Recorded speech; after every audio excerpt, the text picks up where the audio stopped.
Из щелей двери тогда шел густой дым, а за ней кто-то кричал и звал на помощь. Вспоминают ребята. Алихан и Магомед показывают, как тогда сломали замок. Выбили. Навстречу спасителям из горящего дома выбежали две заплаканные девочки, 3 и 5 лет. Девочка сказала, там плачет мой брат. В ту минуту пламя уже было такой силой, что ребята не смогли проникнуть в дом глубже. Помогла смекалка подоспевшего старшеклассника. Ты разбивал какое окно, покажи? Вот это окно там было, я с земли взял камень, ударил. Из окна валил дым, но Алихан Дакалов, не раздумывая, прыгнул в горящую комнату. Я стоял там, вот так зашел. Я быстро подошел к кроватке, тут лежала кровать, вон там была большой огонь, и я схватил ребенка, подошел к окне и передал его.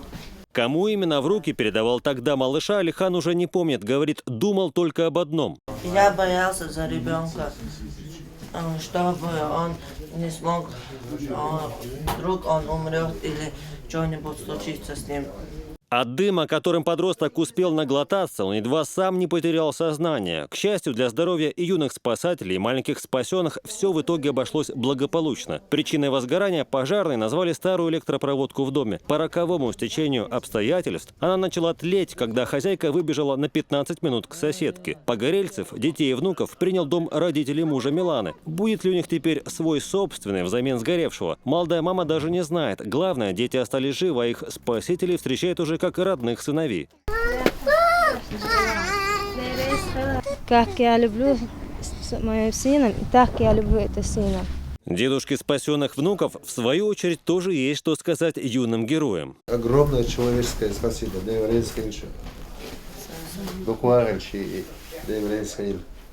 Если бы не они, практически вот этот вот мальчик, наверное, сгорел бы.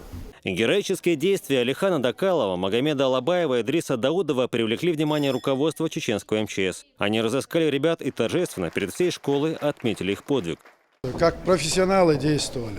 Разве что мы возьмем этих всех детей на заметку, и они будут одними из первых кандидатов при поступлении к нам на службу. Уже в классе старшеклассник Идрис рассматривает награду от МЧС, часы и грамоту. Его одноклассники говорят, что, конечно же, уважают поступок своего товарища, хотя невольно и пожимают плечами, мол, а что тут удивительного? С этими одноклассниками учусь тут 11 лет, и каждого хорошо знаю. Я думаю, что я уверен практически, никто бы не прошел бы мимо.